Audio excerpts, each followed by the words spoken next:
I am Thor, son of Odin, and as long as there is life in my breast, I am running out of things to say. Great, another broken white boy for us to fix. That's my secret, Cat. I'm always angry. You took everything from me. I don't even know who you are. With great power comes great responsibility. I can do this all day. Wakanda forever! And welcome, Internet, to another episode of Views from the 616, the blackest MCU podcast in the multiverse, powered by For All Nerds, where we discuss everything in the MCU from the perspective of people of color. And it is one of your hosts, as always, Tatiana King, a.k.a. the life and times of Sharon Carter, a.k.a. the coldest winter soldier ever, Tesseract Thompson, Fax the Destroyer, Schrodinger's Cap, and Ravana Renplaya. And as always, I am joined by my very well-dressed co-host.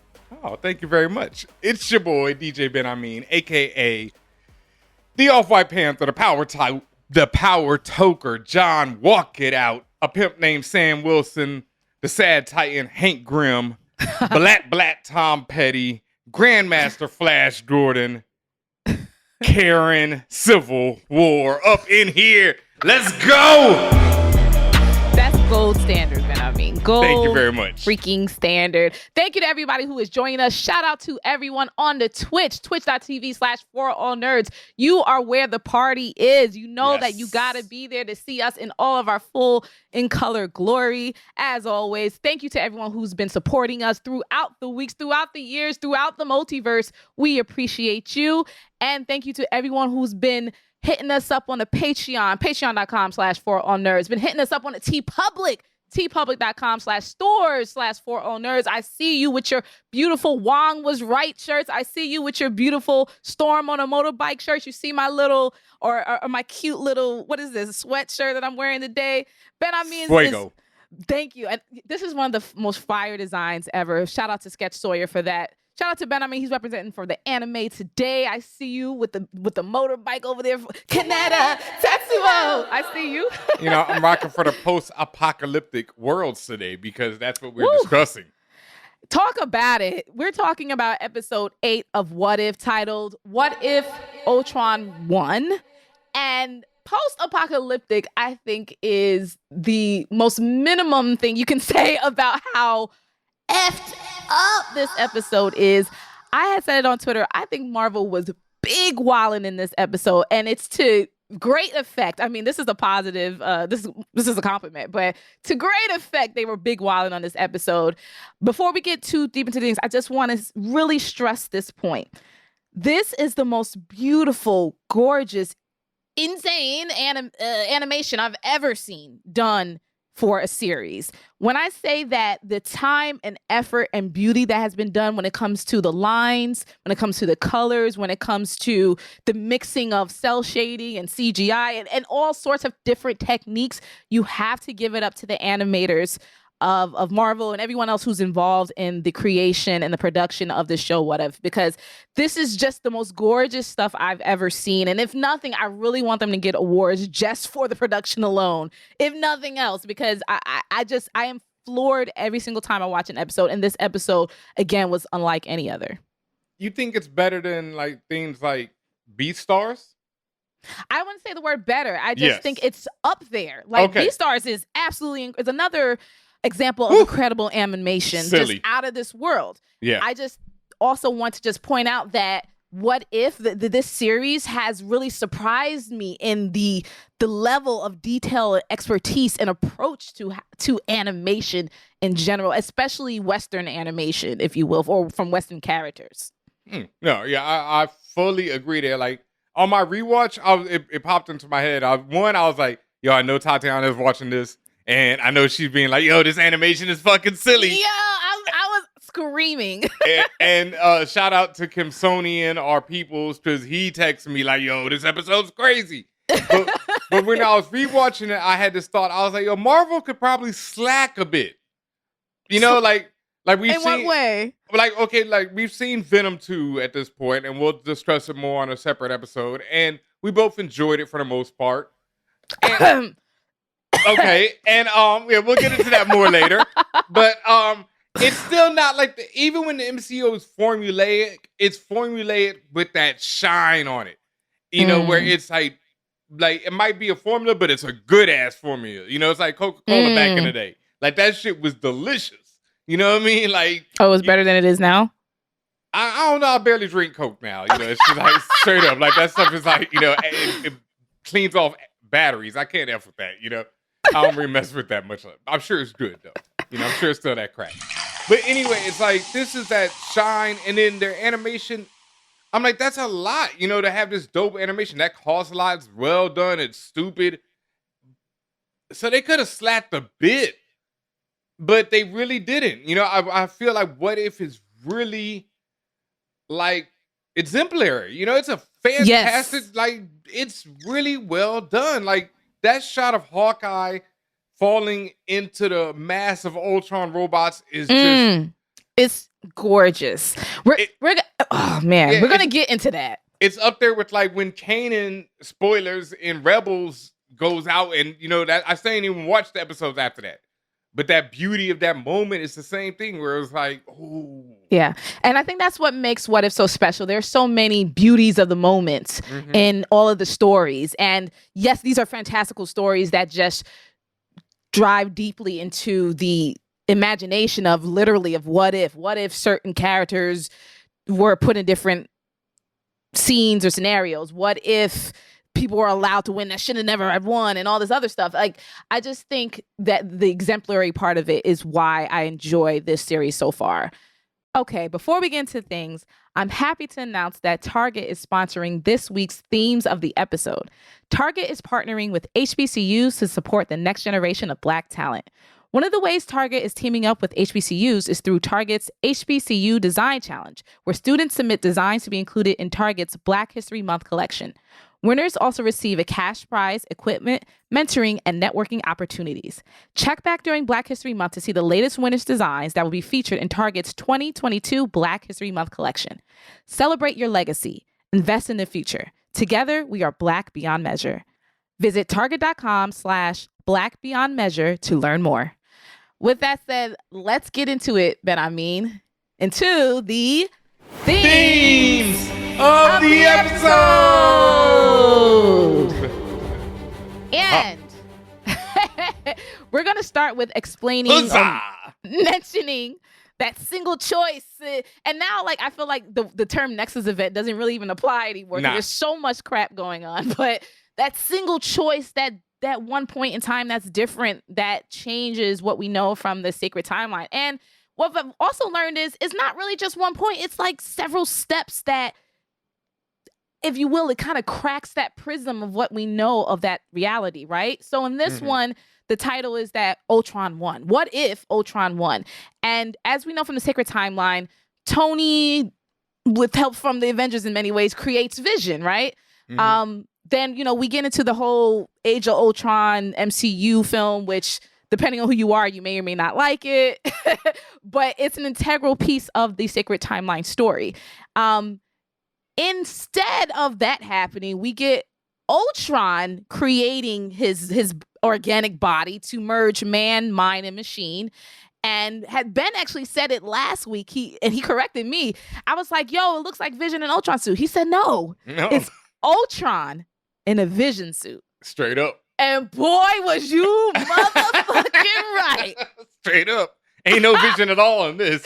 Ain't no Vision to speak of. I think a lot of people also have to remember that Vision is a culmination, and that's why I mentioned the Avengers. Like, it wasn't really just Tony that created Vision. It's the Avengers. Yes. Everything that Vision has learned up to that point, even from his birth, like he was birthed from the lightning of Thor's hammer. Like, like there are pieces of humanity and love and empathy and other stuff that is imbued within Vision, which is why he behaves the way he behaves, good or for good or for, you know, good or worse. But the fact is, he's his own being because of that. Ultron ain't got none of that. None of that. Ultron's programming is to put a suit of armor around the world to bring peace into our time. And in that method, he achieves it like an AI would, through the most ruthless, straight to the point, ones and zeros. How do I, solve this issue? Humanity's a problem. Wipe them out. strict parameters born of Tony Stark's program. No. This is initially born from Tony Stark's program, as you say, the zeros and the ones that you should obtain peace. It's like, but where are the safeguards, right? Where are the fail safes, if you will? Where are the Isaac Asimov's 3 laws of robotics in there? Like, where's the first do not harm humans? That's nowhere to be found. And that's what I'm just saying. Like, when you, as smart as you are, if you're Tony Stark, if you whomever, these thoughts don't enter your mind. And maybe those are in there, and Ultron was just so powerfully programmed that he just overcame those safeguards. But I'm just trying to figure out, like, how could you build something like that and not have some type of fail safe? Tony, ego. Oh, God. Yeah. Yeah. Now, how he doesn't, that is, I mean, but Ultron also becomes self-aware before Tony is ready for it, too. You know, Ultron, This is true. Yeah.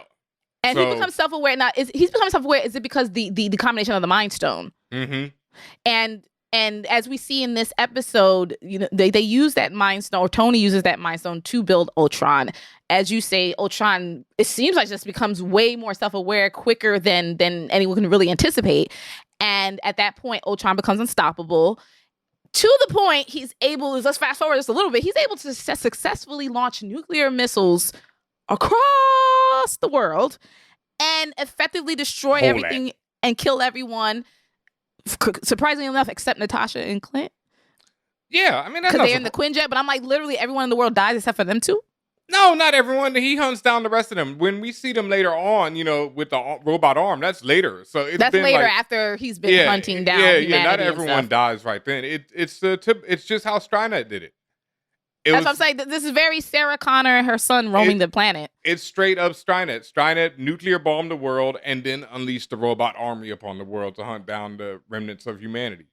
And also for me, it was like, that was a very, I won't say traumatic, but I guess triggering scene for me, because as a child who grew up in the 80s and 90s, especially the late 80s, it was still in the 80s when it was like the Cold War stuff? Yeah, when I was really young, especially in Houston, and I was a very self-aware child, there was this film, The Day After, that depicted what would happen in a nuclear war. And they had shots like that of all the missiles launching, you know. And I see this as a very young child, and it scarred me. That's very triggering. Yeah, in Houston, they would have alarms for, you know, nuclear war. Like every Friday, like, you know, to test it, to make sure that it was working, that you would hear all over the city. I mean, those alarms, depending on where you live in the country, those tests still kind of happen. Day, you hear those alarms, and it's very eerie. And, yes. And even in like places like New York, like if you pay Brooklyn, you can pay attention, especially in buildings. You can see like nuclear fallout shelters and stuff like that. You see the little symbols, them old signs still there, and it's wild. Like to even, as you say, to even think about that, it's so triggering. And yeah, it's that imagery, the mushroom clouds, the multiple mushroom clouds, the idea of those, you know, that classic imagery of all the silos opening up on ships and in the heartland of America. And it's just, it's a lot. Yeah, it's a lot. It's a lot. And you mentioned it. Ultron believes the only path to fulfilling his programmatic directive of maintaining, in his case, perfect peace is to kill everyone, right? As you say, that the Skynet directive. Well, you're telling me you want A, and the only logical way to get to A is to eliminate all these variables. And that's what he goes and does. I mean, can't fault him. You know what? And the method of humanistic thinking, like, right, there's it has nothing to do with emotion. This is just a logic tree, right? So in a way, sure, you can't fault him, but goddamn, Ben. I mean, but you know, I'm also the person who, when I watch The Matrix and Agent Smith starts talking about, it's Agent Smith, right? Yeah. Agent Smith starts talking about how humanity is a cancer on this planet. I'm like, yeah. You're like, he's not wrong, though. The man has some points. We are living in the issues right now. In some ways, really, Ultron, to me, he's like the broadly extended version of Thanos' philosophy. And I say that to mean, like, Thanos came from a place of lack, right? Yeah, his whole thing was, let's wipe out insanity. Right. What did he say? He said, and they say that as the joke went in like episode 3 or so of What If, like it's not what did he call it? It's not genocide. Yeah. It's not genocide. It's efficiency or whatever. Yeah. Like he said half because he's like, you know, that's all you really need to get to where you want to go to. Ultron is the program that takes it a step further. Like, nah, B. Yeah. Actually, if you want a real, true, perfect peace or explanation of balance, this is how you got to do it. Is this all the Watcher's fault too? Because if he just shut his damn mouth. Okay. I got lots to say about the Watcher in this episode because my man's is bugging the fuck out. Can we add, I do have a question that starts from the very beginning of this, Yeah. His very first quote, right? What is the Watcher's very first quote? So the Watcher's quote, and I'm going to go right back up to, he says, "This particular story, this one breaks my heart." Yeah. That one, okay. When is he telling this? That's why I'm confused about, because I'm like, and from the looks of this episode, what it is this is, because remember, he always says, "I've seen everything that's ever happened, ever will happen, ever could happen." And he says, "Yet, what the hell is this?" So from from that quote alone, from my perspective, this is an episode of Earth season 212 where he's seen this episode before. He's been narrating stories for us, the audience, right? Yep. He's in his I call the margins of the universe, and he's talking to us, and he's been narrating and telling us what's going on. And as from like the quote I just said, he knows what's about to happen. He's seen this story before. He's just watching the rerun because he fucks with it. All right, but something's different about this rerun. Something has changed that he did not see before. So he expected it to break his heart with Ultron killing everybody. Yes, with that, and again, this is my logic tree using his quoting and what I know. I'm thinking this is a story that he been knew, because as he says, he knows everything. He's seen it before.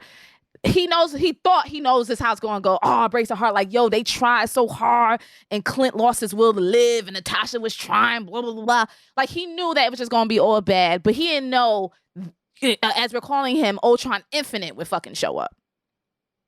So he's really just yelling at the screen when he wants the them Watcher to find the notes. Is the nigga in the movie theater during the horror show saying, "Don't go through that door."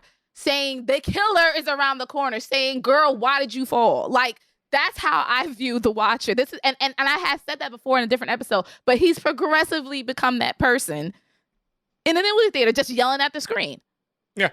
I definitely, in this one, because I feel like he's yelling at the screen when he's trying to get Hawkeye and them to find the files. But then, so that's the thing, because he's like, this story breaks my heart, but then he gets punched in the mouth in the middle of this story, and he doesn't realize it's coming. Because that Ultron Infinite person has severely cracked and completely disintegrated what he thought was going to happen. In fact, that's why I'm like, there's so many, if you want to call it Nexus events, there's multiple things happening that changes the course of what even the Watcher knows. That's the way I'm taking it. And of course, there's especially everyone in the chat. What up, everyone in Twitch? I'm sure there'll be many different versions or thoughts or theories about exactly what is going on. And to your point, Ben, it's a great question. Is he telling a story that has happened already and he already knows the end? Or is he, as we've been seeing, telling the story in real time and then being fucking shook by developments that he did not expect to happen? Well, if you go by like the Dr. Manhattan theory, because that's who you reminded me of when he made that quote, like the Dr. Manhattan of the Watchmen comic book and the show could get punched in the mouth. It wouldn't, it's not like he would know he was going to get punched in the mouth, but he was also going to get punched in the mouth. It was one of those things. That was the dichotomy of him being who he was. It was like he could see it coming, but it already happened. Right. And this reminds me of what He Who Remains said before Sylvie killed him. He was just like, I know everything's about to happen up to a certain point. Yep. And it was like just this threshold where he crossed that, he really didn't know what the fuck was happening, what's going on after that. Perhaps this is a similar situation. And, perhaps the narration that we hear in the beginning really is the Watcher telling a story that has already occurred. Maybe it is real time. Who the fuck knows at this point? That's why I'm like, yo, Marvel was big wilding on this episode, because especially from the pea-sized brain of a human, we can't comprehend all this stuff being true at once. We can talk about it, but do we really accept it? Hey, I'm here for it because this episode was epic either way. Epic as hell. And of course, it has MCU film and comic book parallels and callbacks. Obviously, Age of Ultron. The one particular reference here is during Age of Ultron when Scarlet Witch was doing her, in the words of Chico Leo, was doing her finger jammies in everyone's ears, like making them see things, making them see visions. She gives Tony Stark this nightmare vision where he sees that all the Avengers are defeated, niggas is dead all over the world, not the world, but just niggas is dead everywhere and scattered. Cap's shield is cut in half. Like, what we see in this episode is essentially Tony's nightmare that he saw in Age of Ultron. Yeah, and I mean, Tony's nightmare was also seen in Endgame when Thanos came through and murdered them all. Yeah. So that was also that. There's another parallel. Endgame, Yep, there's another parallel with Civil War when they're in the silo jumping up and down through the silo, because that's exactly what happened with Iron Man, Winter Soldier, and Captain America. They have the same fight, escaping the silo with repulsor bolts being shot up at them and all that type of thing. Yep. We also get a glimpse of Hawkeye with a metal arm. Is that in reference to any comic stories? Not that I know of. There is the Old Man Hawkeye that appeared in the comic series Old Man Logan, and I thought he might have a metal arm or one eye, but in that, as far as I know, he has both arms and both eyes. He's just old as fuck. Right. So this should just be a function of, as I said, Sarah Connor and Kyle Reese roaming the post-apocalyptic world, and shit happens where, you start losing body parts and you got to replace it. Yeah, I saw certain people, you know who I'm talking about, saying, "Oh, is that a Wakandan arm?" And I'm like, "It's not. It was dead ass just metal." You think a Wakandan arm would be blown off like that real easy? Yeah, it also looks so terrible. I don't think so. Yeah, it looks makeshift as fuck. It looked more like a Tony Stark, struggle. Like when we're down to the last minutes of Tony. That's what that arm looked like. Potentially. Yeah. Potentially. I really thought the Hulk had been turned to goo by Ultron the way he was lying there on the ground. I swear to God, until they showed his pants. I was like, this man stayed turning to goo. But nah, he was just lying on his side, laid out. Everybody took the L. Stretched out. Stretch you out. Gave me a little trouble at first, and then I stretched him out. Yes, there's lots of references from all the different films in this. And obviously all the Avengers themselves. But let's talk about the implications and other related stuff. So... this is the funniest part, okay? I was fucking rolling when this shit happened, all right? Here come Ultron. This is before he's Ultron Infinite. This Ultron with the Mind Stone by itself, he fulfilled his purpose of destroying the planet, laying waste, hack the planet, all that other stuff, right? He's like, oh, I finally did it, right? And it's very similar to how when Thanos, he took that breath of fresh air when he was about to make his plantons. He was like, I did it. You know what I'm saying? So he did that, and then here comes in the portal Thanos arriving. Mm-hmm. Not 2 seconds passed before Ultron sliced up Thanos like a honey-baked ham, okay? And took the Infinity Stones for himself. I was bugged out because I was just like, for several reasons. One, what the fuck just happened? Because it was so fast, Ben. I didn't even have time to react, let alone how Thanos have time to react. I was just like, he was like, man's Ultron said, oh, this is interesting, and carved the nigga up like some Genoa salami. Like, yo. He said, slice it thin, please. Like, yo. Like, my God. Like, I just. That nigga said, yo, Poppy. Yo, Poppy, let me get a quarter pound. Slice it thin. Slice it thin.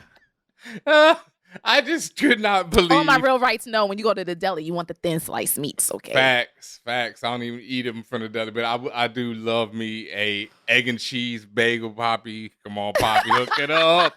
Oh my God, so good. Yeah. $1.50.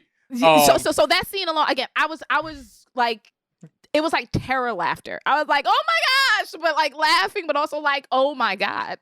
But I mean, I was crying instantly, but what really killed me is when I realized that Thanos was perfectly balanced, as all things should be. Get out, Ben. I mean, get out. That man was split down the middle, like clean down the middle, dog. Like that man fell apart like he was a Looney Tunes cartoon.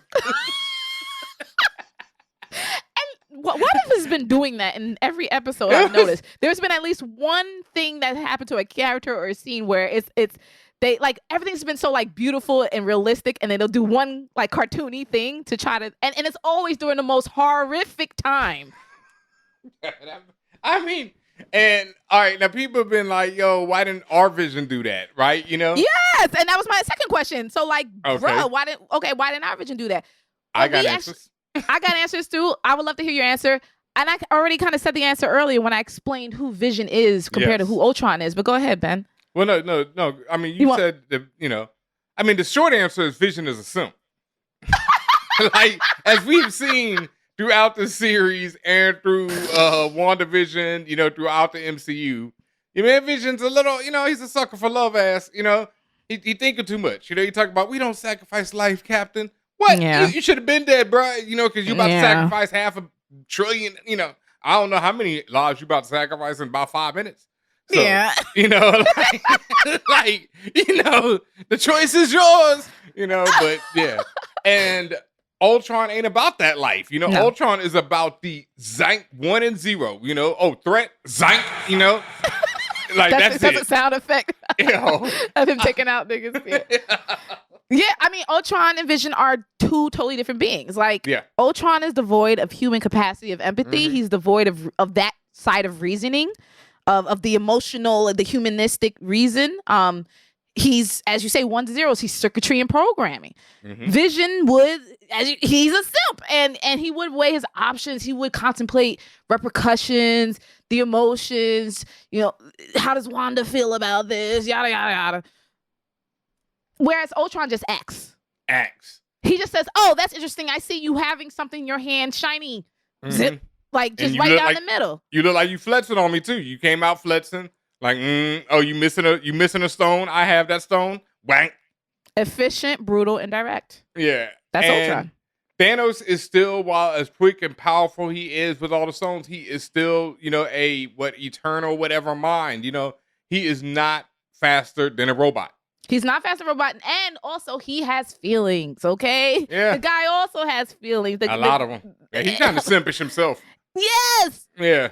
You know, talk about, little one and all this other stuff. So, it was just so wild how he was just, there was no coming back. There was no even reaction. It was just like, I'm in this bitch. No, you're not. Like, immediately. And immediately. and with that, Ultron takes the stones and becomes, as we're calling him, Ultron Infinite. Yeah. And by doing that, and this is what's interesting also, he levels up to the point where he says he can see everything. And there are other worlds that need him. Mm-hmm. And you remember, he was at that point, he was done it with Earth, everything. He did his prime directive. He was like, all right, what now, man? But then I feel like this kept happening in an episode where he got to a natural conclusion point, and then someone walked in with like, "Hey, you want to use my tool to get more powerful?" Like, it was just more and more issues. Now I do have a question about that, because he had already off Thor, so he knew about Asgardians. Well, did he know about Asgardians? He just knows Thor is there. Did he? And that's another thing.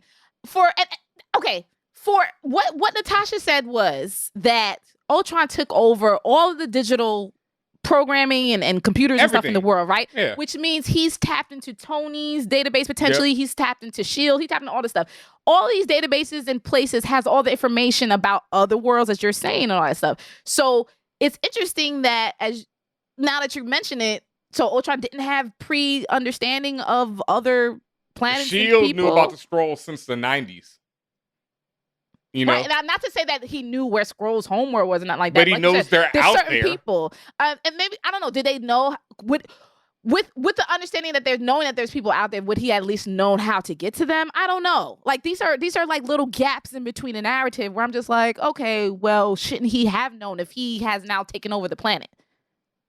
Maybe he had known, but he was like, "F it." You know, I've done what I said I was going to do. Bring peace to our Earth and our time. Yeah. Right, because that was his directive. And then the stones give him that cosmic vision of like, but you could do more. Right?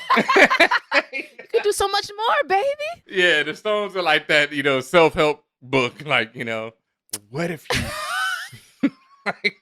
So he self-helps his way into becoming the Borg locus of the universe. And he rains destruction and death across the galaxy in his version of bringing about peace. He goes and destroys each and every planet he's encountered, including, at least of what we see Asgard. He Independence Days that planet. And again, just the terror.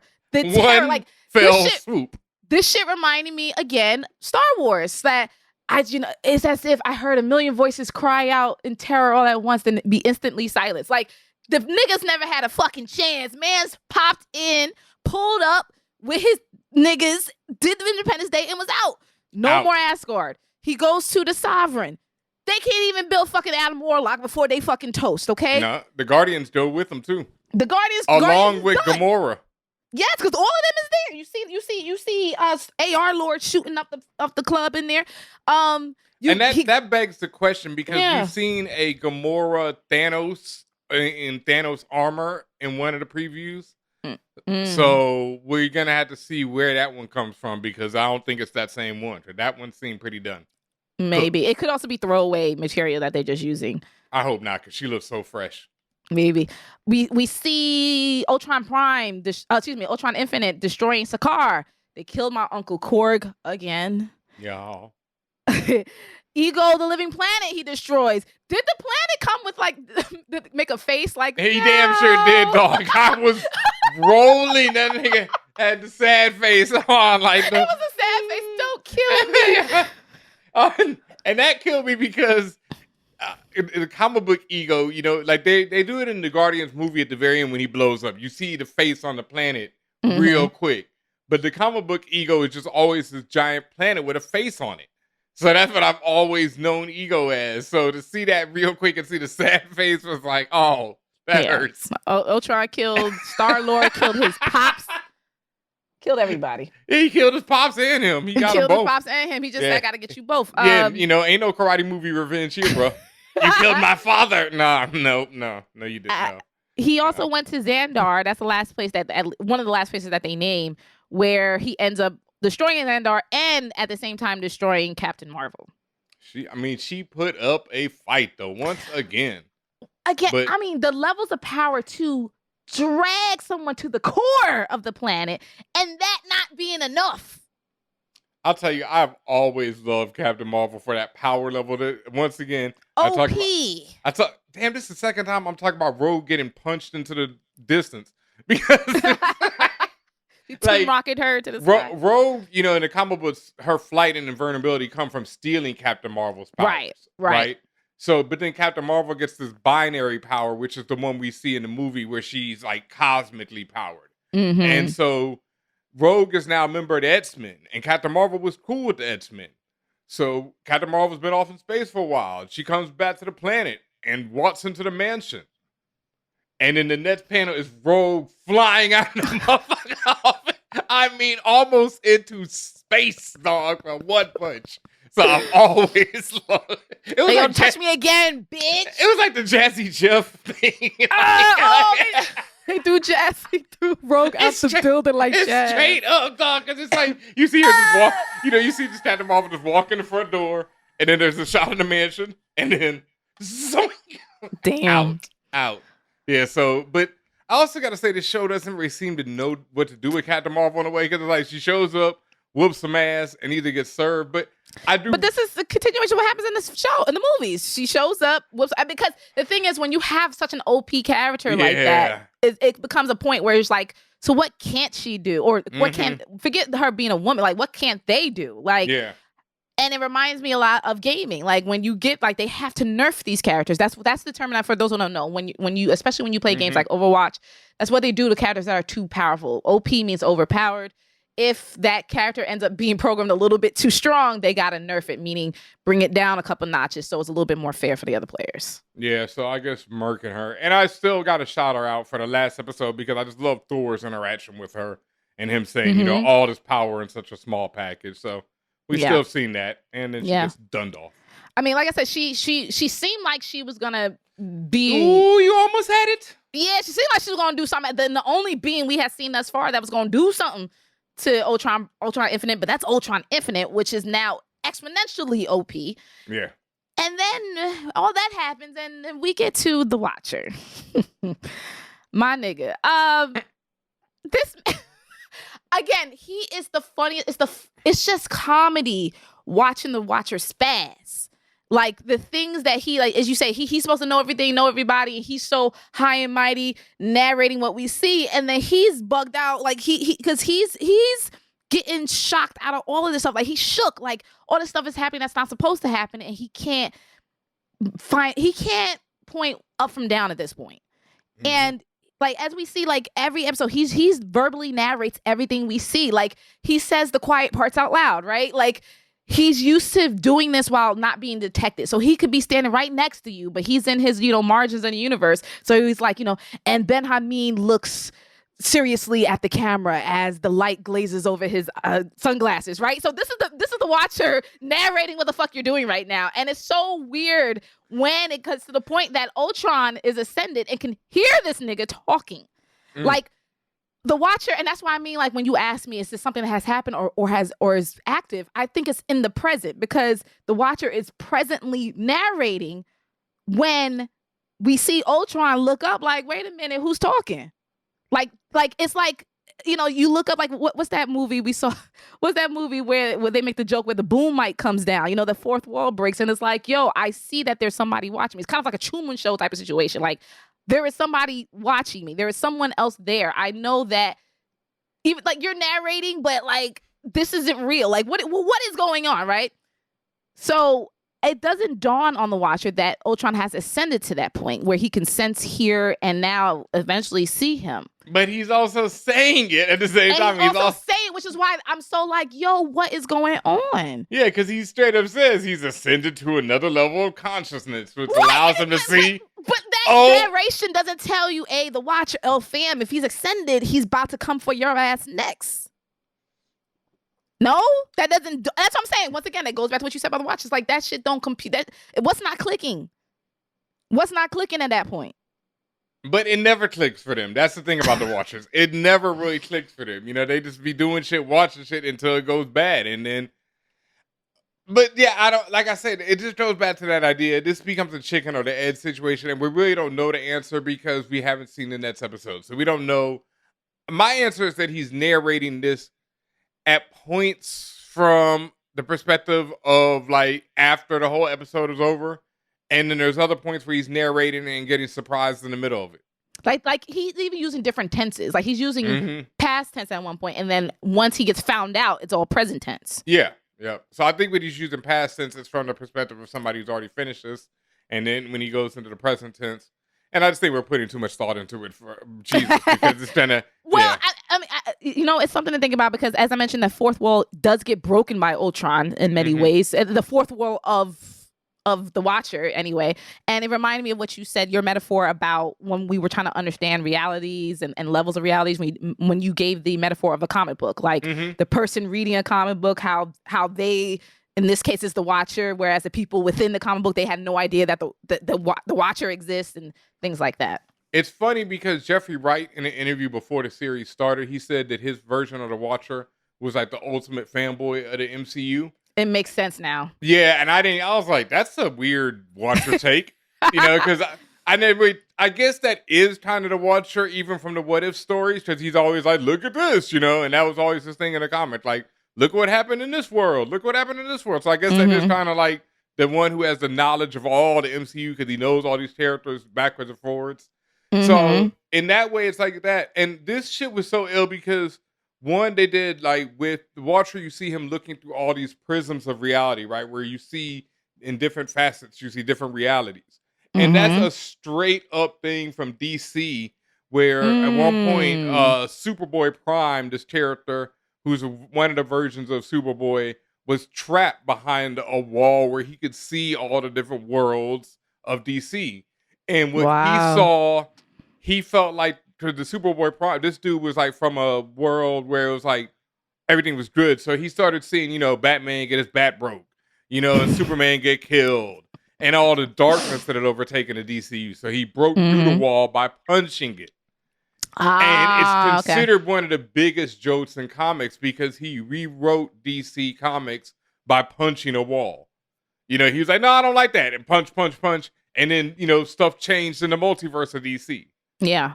And they did that straight up in this episode. So I was like, come on, I know y'all know what y'all doing here. So it was just ill. But I did love him seeing all the facets, because that's like what you just talked about, is him looking at all the comic books. And it's also that idea of you reading a comic book, one that you know backwards and forwards. Like, you know, any of these on my shelf that I know backwards and forwards. If I picked one of these up, read it, it'd be like, and then suddenly it's like, yo, what the fuck? A whole different story. You know, when I tried to rewind the wire and make Omar not die. Like, if I had rewound it and then Omar didn't die, I'd really have to, you know, left. You know, it would have been time to go. Right. Yeah. I would have burned that house down. The DVD ain't enough. No, everything got to burn in here. When the Watcher like explains that Ultron has ascended, it's a couple of things happening. Yeah, he's Ultron Infinite. He has all the stones. He can see all the different realities, or essentially he's ended up going to see all the different realities. He sees all the different universes, right? Mm-hmm. Also, the silence of the universe is also what helps Ultron see or find out the Watcher. Because remember, at that point, Ultron had basically destroyed everybody else. That universe is devoid of all noise of other beings. And the only nigga fucking speaking, running his fucking mouth, is the Watcher. Talk your shit, my nigga. And I was just like, where is the... What's the word I'm looking for? Like, where's the self-realization that, bro, there's nobody else in this universe, so he can hear you? And I guess again, for the Watchers, to the Watcher's point, he's like, this has never happened before. No one can hear me behind this glass door. Like, I don't think it's like that. I think it's also like where we said, I think it's that Dr. Manhattan thing where he's like, he knows it's gonna happen, but he can't avoid it. You know, he's like, no, the Watcher did not know that was gonna happen. He even said that he was like, what the hell is this? But see, the what the hell is this? It's like one of those things where he's going to say, what the hell is this every time. That it's just like Dr. Manhattan. Dr. Manhattan could act surprised, but he's not really surprised. You know, but then why act surprised? That's what I'm saying. Like, that's what I'm like, and that's when we start getting into these theoretical conundrums, because you have to be literally surprised to act surprised. You're just acting like you were just a fucking liar. Like, you're a lying ass liar. Like, I can't deal with that. Like, from a conceptual perspective, I can't deal with that. You knew it was going to happen, so you were surprised, but you wasn't really surprised. No, I think Ultron. I think what we got to go with is like we said, he's reading the comic book, and then the comic book changes on him. Yeah. Changes completely. Yeah. And then maybe there's a narrator who's telling the whole story from overall, you know, who is like, ooh, remember that time I read that comic book and it was all changed up, you know? Yeah. So once Ultron finds that, or discovers that there's universes beyond his own, he finds, once again, as we say, somebody new comes in and he's like, oh, I have more purpose. He finds continued purpose in his programming, and he wants to destroy more. That's when the Watcher says, you know, a hunger like that, if a hunger like that were to be unleashed upon the multiverse, done.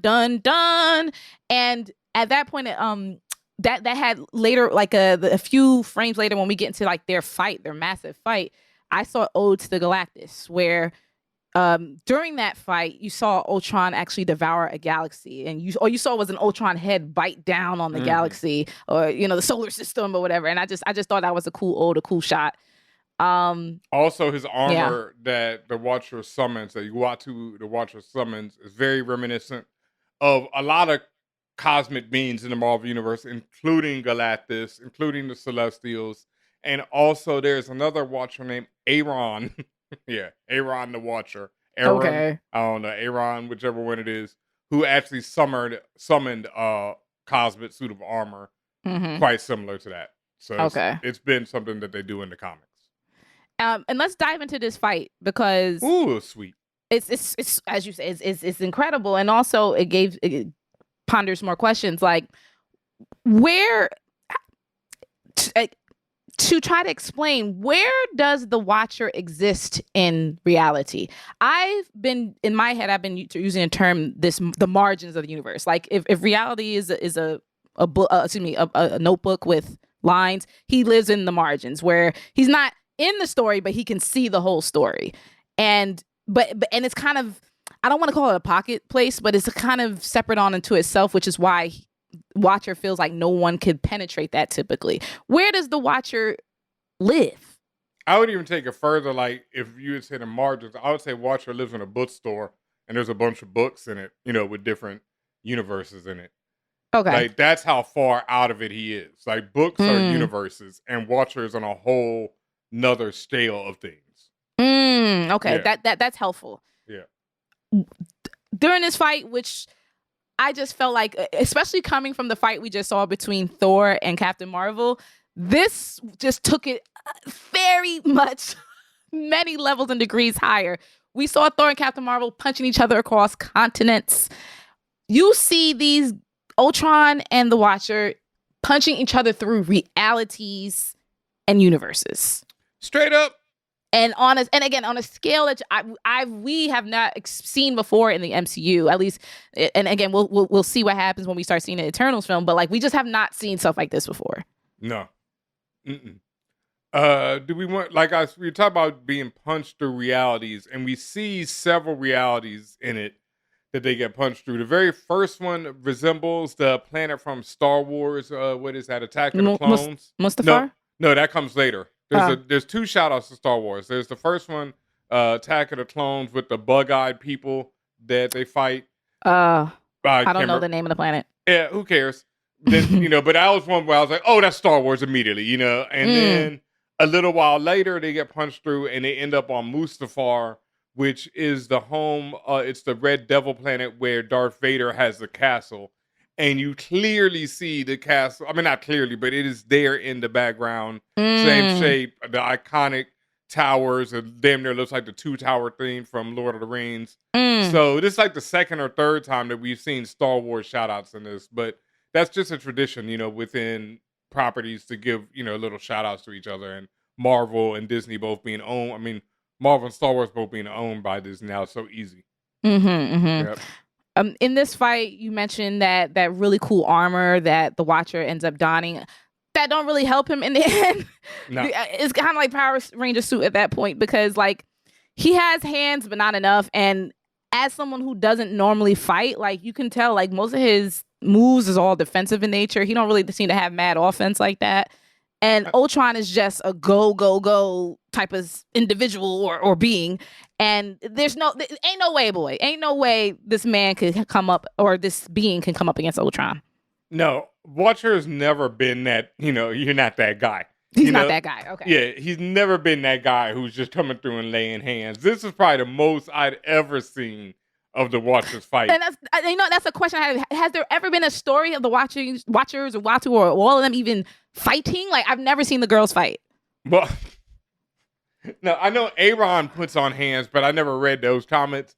And I know I've seen Watu involved in stuff when it's like all the celestial beings and they're like shooting beams of power out of their head at somebody.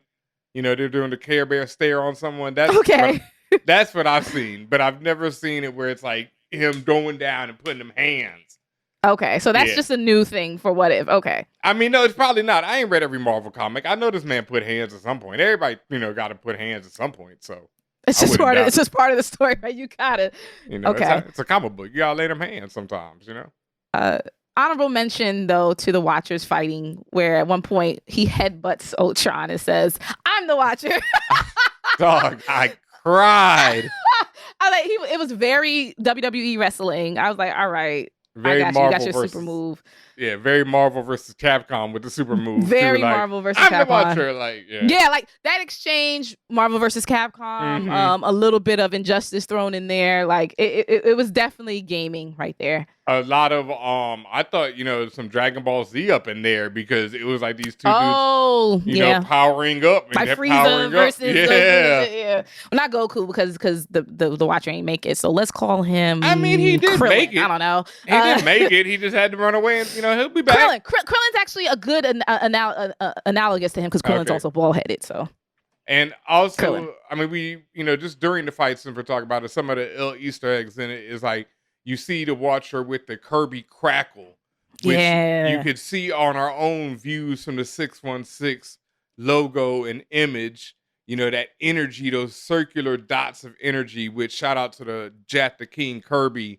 He would always draw around his characters who were using something like the cosmic power or the power. It's the power cosmic, right? Yeah, the power cosmic. The power cosmic. Excuse me. Yeah, I should know this.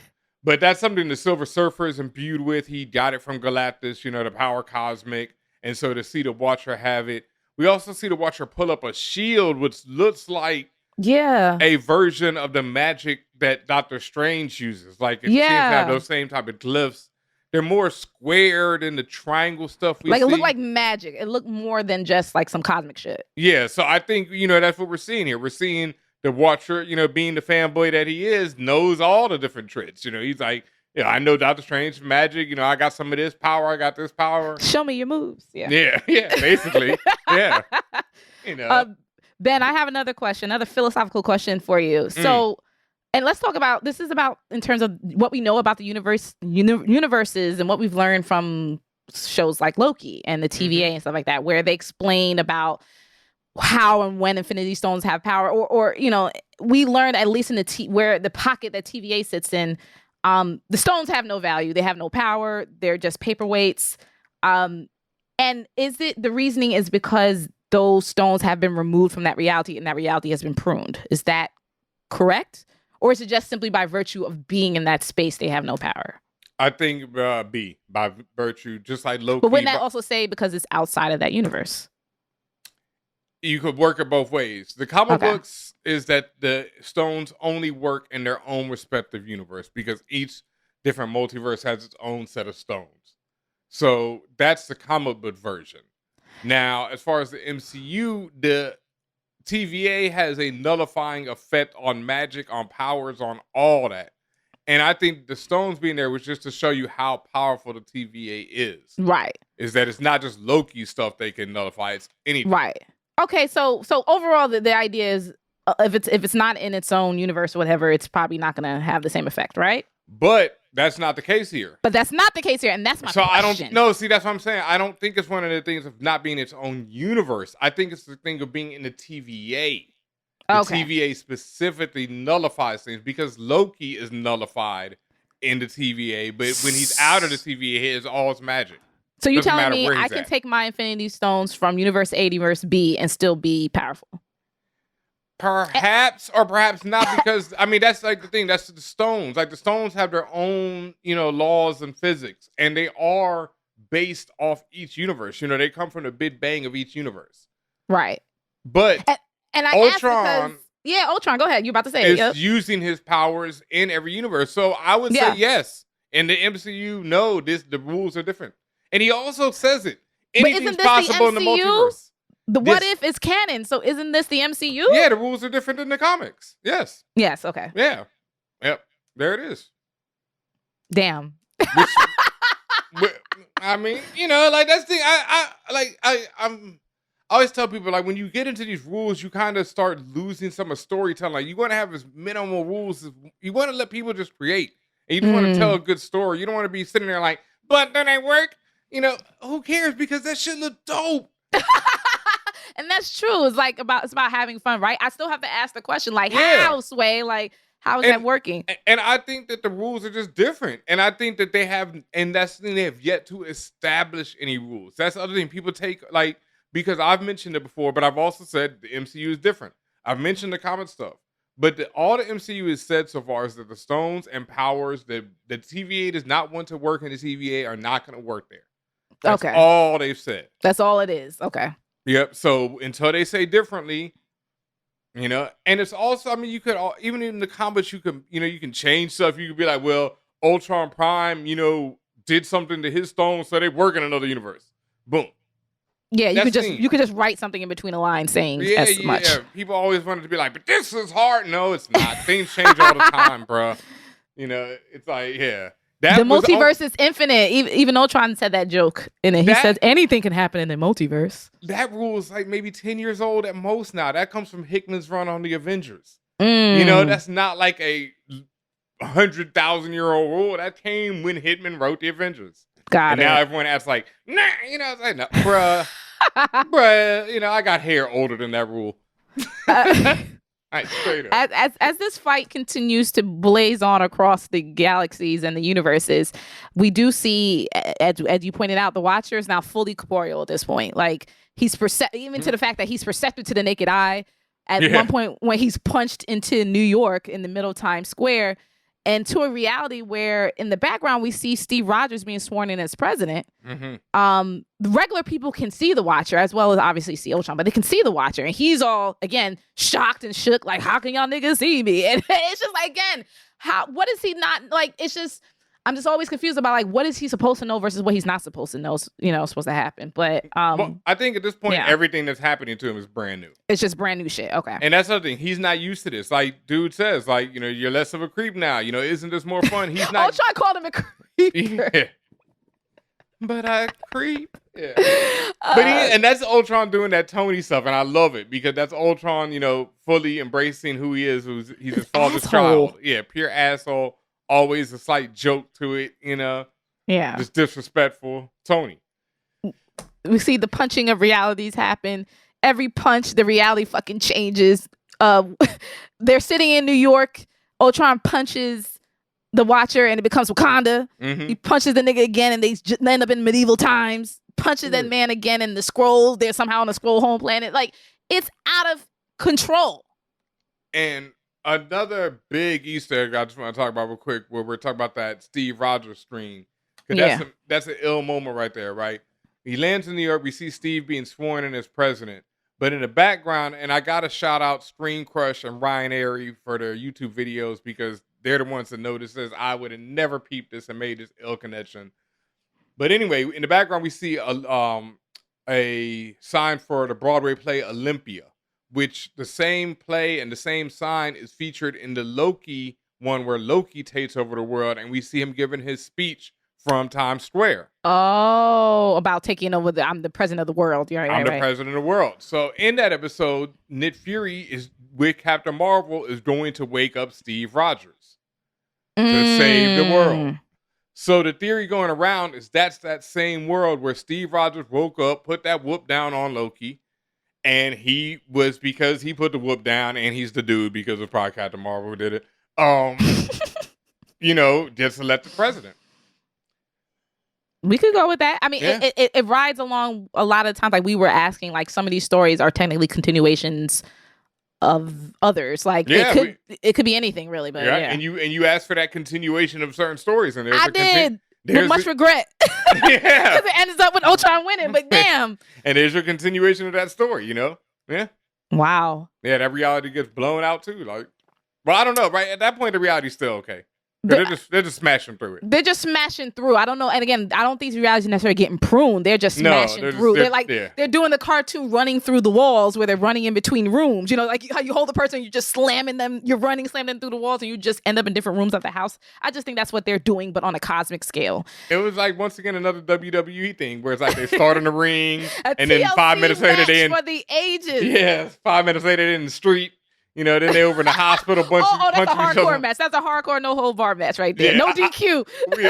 What's the one where it's like where they can challenge you anywhere? Where that's they run it. That's the hardcore match. That's the hardcore no DQ match. That's for the 24/7 belt. Yeah, cats be running up on you in the restaurant and shit. It's that belt where it has 24/7 rules. Like you ain't safe nowhere, my nigga. No safe. Catch you in your house, drop the elbow on you. Shout out to R-Truth. He held that belt for a long time. I don't know if he still has the belt, but I haven't watched wrestling in a long time. I didn't know they still had that belt. Wow. For the last couple of years, but like I said, I don't know what they're doing now. But all right, so after this massive cosmic fight or during or what, listen, this shit just don't end. But it does get to a point where like Ultron hems up the Watcher. He's about to squeeze his little egg head, and the Watcher somehow gets loose. And where does my nigga go? He goes and hides in that same collapsed universe that we saw Sorcerer Supreme, Dark Doctor Strange end up in after he, fucked up his own timeline.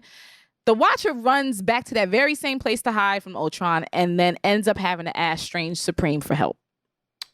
Yeah. And once again, I called it because like I said, everyone who sees this nigga Strange Supreme is like, ooh, like fam is a hardcore monster at this point. Monsters, lady, monsters. Because my man walks through the shadows. You see that third eye of hell. You see the tentacles. You see it all. And then even when he clears that up, it's still bads under the eye. The stress level is at an all-time high. Like, it's just all bad. Yeah, so I do not expect to see Strange Supreme survive in this episode. I would say that. He's got to go. I'm putting some money on that one. He got to go. Ultron gonna have to do that same Thanos to that man. Right. Like, nah. So, I mean, as of this retreating that Watcher does, we see Ultron end up in that bookstore that you mentioned earlier. Mm-hmm. He's in the bookstore now. So does that mean now Ultron is just like the Watcher now? He can see everything that ever is and was and will be. I guess so. And also it goes mad red, in Ultron's signature color, where before it was more of a bluish, purplish, it was multicolored. Yeah. Multicolored. Now it's like straight up red like Ultron. And this still begs the question, where is Kang? Where is the TVA in all of this? This still, and is this gonna be the one where we got to be like, ignore the series of Loki?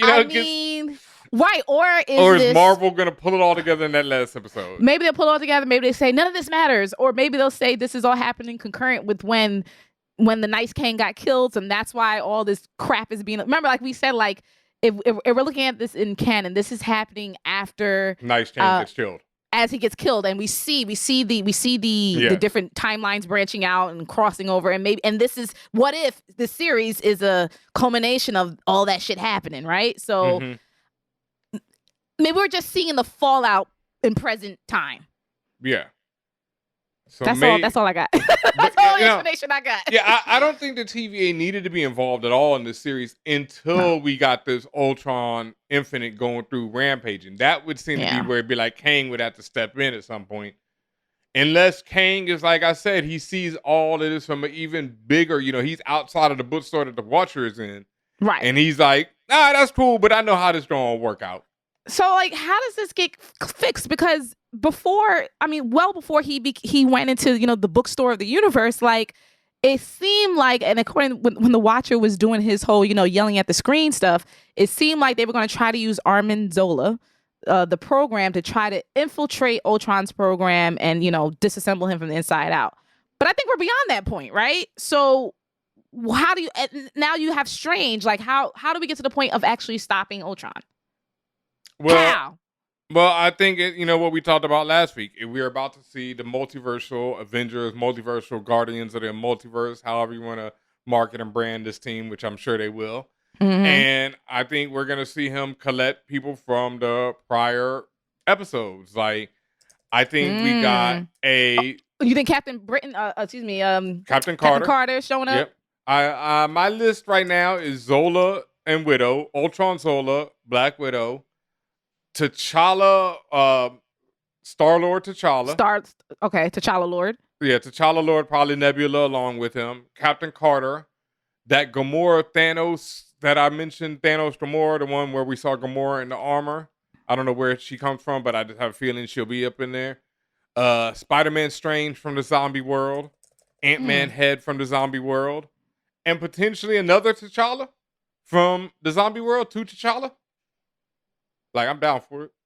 I'm down for it. Did I miss anybody? Hell, anybody could be there because this is sheer chaos right now. True indeed. So yeah, maybe we see some new characters, like even more multiversal.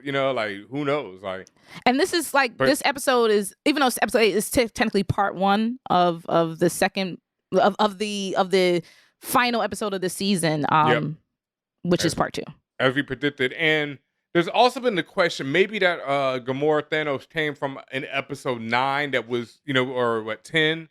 Because we know that one episode had to get pushed back to next season. So people are wondering, is that like an episode that we might see a character in the final episode show up and we're like, who the hell is that? And we won't learn their story till next year? Or was this supposed to be a 3-parter and it's been condensed to 2? And maybe we won't, maybe that was the Gamora story. So maybe Gamora had her own episode and we won't see that. And then suddenly there'll be this Thanos Gamora in this episode. We're like, what? But who knows? We'll find out. Got it. Yep.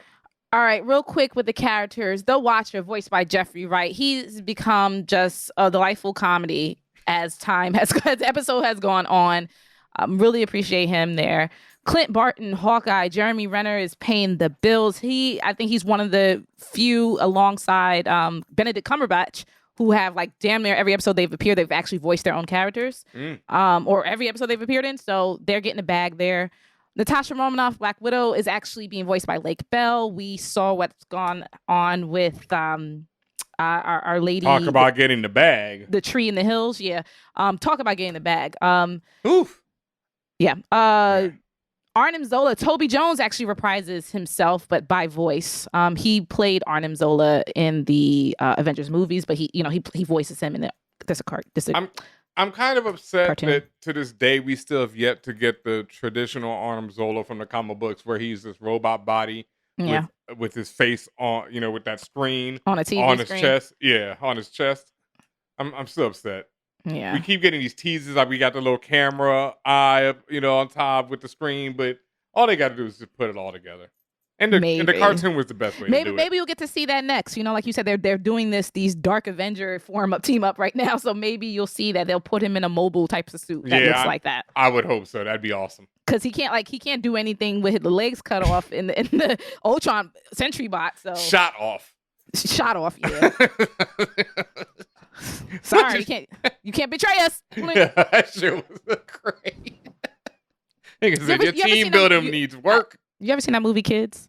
I have no legs. I have no legs. Oh, that was horrible, but it just came to mind. I'm sorry, y'all. He's saying it in the movie. I'm not making a joke.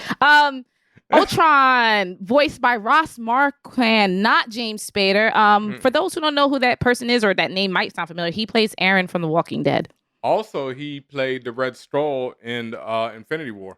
He did. When he went to get the stone from him instead of Agent Smith. Because Agent Smith decided he wasn't about that life for whatever reason. So Ross was like, I'll get that bag.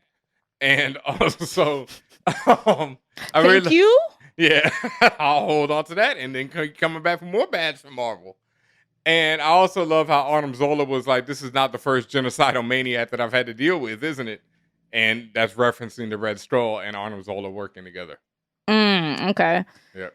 All right. And finally, Easter eggs, inspiration, music. We've said a lot about it already. Just a few things just to mention. We see really quick Loki's scepter makes an appearance when Tony is talking about building Ultron. Yep. Like I said, we learn all about the Mind Stone and all that stuff. Captain Marvel calls Ultron Skynet when trying to stop him from destroying Xandar. As we know, Skynet is the very efficient homicidal or genocidal rather machine that destroys the planet, as we saw in this. When Black Widow takes Clint Barton, Hawkeye, to Russia, they end up in Moscow. She takes him to the KGB archives, where she finds Red Guardian shield, and she actually wields it for a little bit. Red Guardian is part of the Russia Super Soldier program. And for those who have seen the Black Widow film, there's a lot of history that's revealed there. In that Black Widow movie, he functionally served as Natasha's adopted father. But yeah, you see that kind of connection there. They're actually in the Kremlin. Yes, they are in the Kremlin, which is like the seat of power in Russia. Yeah, and that's joint and is also done. Within like where they were walking towards is the Red Square. Mm-hmm. Black Widow, the Red Room, yada yada yada. That you mentioned it at the top of this review, Ben, but that beautiful shot of Hawkeye shooting his last arrow against all the Ultron Sentry bots. Mm-hmm. For me, that same scene gave me shades of what they call the Massacre of the Valkyries in Thor Ragnarok, when Valkyrie was having kind of that flashback to when she was a Valkyrie. Mm-hmm. And there's a scene where you see just Hela throwing her spears, her millions of spears against the thousands of Valkyries, and it's almost parallel, like that one being versus many, and it's just like a very beautiful, almost fresco-esque shot, and that's what I saw in this that Hawkeye shot. I think that there's also a comic book cover from Matt Fraction's run, which is one of the primary inspirations of the new Hawkeye series, where he's jumping off against a bunch of people, and it also reminded me once again of Thor Ragnarok, but of the comic book we mentioned last week when what's the name? Scourge? Yeah, when Scourge is jumping off of the two M16s, because that was very reminiscent, and more so of the comic book version of that shot, where it's just Scourge against this white background with a bunch of demons, you know, just below him. And that was the same thing with Hawkeye, with just, you know, all the Ultrons below him and in this white background and him falling. That was so beautiful. Just gorgeous. Yeah. Gorgeous drawings, animation, everything. That's all I have. Anything else you want to mention about this episode, Ben, that we may have missed? I think that's about it. I do like Black Widow and Hawkeye's interaction through this episode. I know they're not anyone's favorite characters. Well, Ben, but I'm glad you mentioned that because they're usually not my favorites, but I really like them this episode. yeah, I really liked them this episode. They, you know, I just love their interaction. They're two of my, well, not my favorites, but I always like them. And like, I think people, if they do the series like Matt Fraction's run, will like Hawkeye more after that series because Matt Fraction's run humanizes him and is so fire, you know. I mean, and I also had this idea that the Echo character, who's I'm sure they're gonna change for the MCU, is the one the woman we see in the Ronin suit in the trailer, is one of those Japanese people's family come back to get her revenge on this man. Oh, thank God. Would love to see it. Love to see it. I think that's how they flip that and answer, because you know they know about the buzz on Hawkeye. They know that people can't stand this man for his racism. So they're gonna have to address that at some point. And I feel like that's how they flip Echo and make her into an iller character and connect her to Hawkeye's history. I wonder if I like this version of Hawkeye and Black Widow because they were suffering. Wow. I gotta be honest. Like I don't know. Like I appreciate their tenacity. So against all odds. Oh man. Me against the world. Thank y'all for listening to us. This has been our review of episode 8 of What If Ultron Won. Thank you all for your love, your support, your kindness, your generosity, and just everything you do for us. Really, like we do this for the love. We do this for we're fans. We're fanboys, like the Watcher. But you know, with style and grace. We have hands too. You know, we don't just we're just not just defensive characters. But these third-board bees on them. Hey, man. That being said, thank you to everyone in the twitch.tv/forallnerds. Make sure you are following us on that page. That's the only way you're going to be able to chat in the chat room in the first place. If you have the means, please also subscribe to us. And if you don't have the means, but you do have Amazon Prime, you know what that means? That means you get a free subscription every month. What you can do is probably right about now or at some point in the next couple of minutes, we're going to drop the instructions of where you can link your Amazon Prime account to your Twitch account. That way you get a free Prime subscription of your choice every month. Please let that subscription be the For All Nerds channel. Join us every Monday at 1 p.m. Eastern. We do have just one more episode of What If left. So make sure that you are ready and geared up for that. And that's right before we're going to actually be at New York Comic Con. So if you're going to be in New York City next weekend, make sure you follow us. Make sure you hit us up. If you're going to be in person, say what up to us. If you see us, we may have something special to give away. We also have a panel titled Black Businesses in the Nerd Space. We're going to have some amazing panelists there.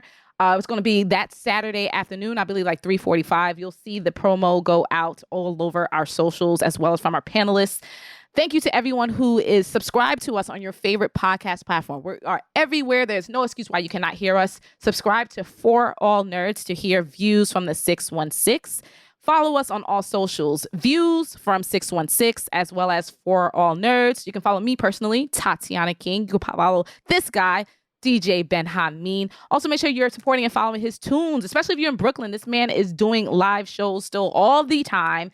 I know you were just in Restoration Plaza not too long ago. Like you were spinning there, or you were doing something else on the street. I saw you out there. So just make sure you're following this man. He's putting good work. He might run into people like Simu and other people. Life is interesting. Life is very interesting for this guy. We love you that you support us by sharing our show, by listening to our show, by telling people about us. Other ways you can support us, especially from a financial perspective, head up our Patreon, patreon.com/forallnerds, where you can join any tier and you get special privileges. FYI to those in the tier who are looking to use your special TeePublic code, it does still work. I know there may have been 1 or 2 people who said that it wasn't working at the time. We just have to keep re-upping it with TeePublic. But it's up again, so you can use it to get your merch. Only you get that code. Do not share unless the people are also in the Patreon with you.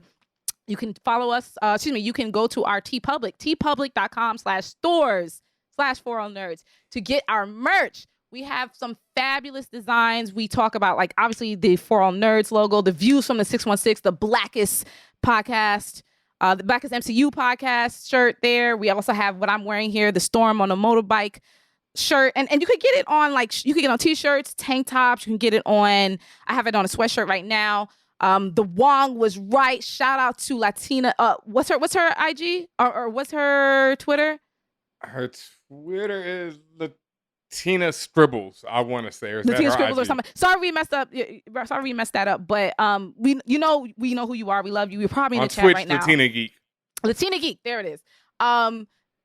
Amazing. Again, just thank you again for working on that design. We hope everyone appreciates all the designs that go in there. And again, all of this funding and the support goes right back into the podcast. This is how we pay our staff. This is how we pay people who do things like give us or draw designs or collaborate with us. This is how we do things like go to New York Comic Con and cover as press. This is how we do it. We do it through the support of everyone in the fan fam. So thank you so, so much. Also, make sure you're following us on TikTok. We are on there. We have some videos up there. We're going to have some more review videos as well as Comics I Cop videos. Anything I missed, Ben? I mean.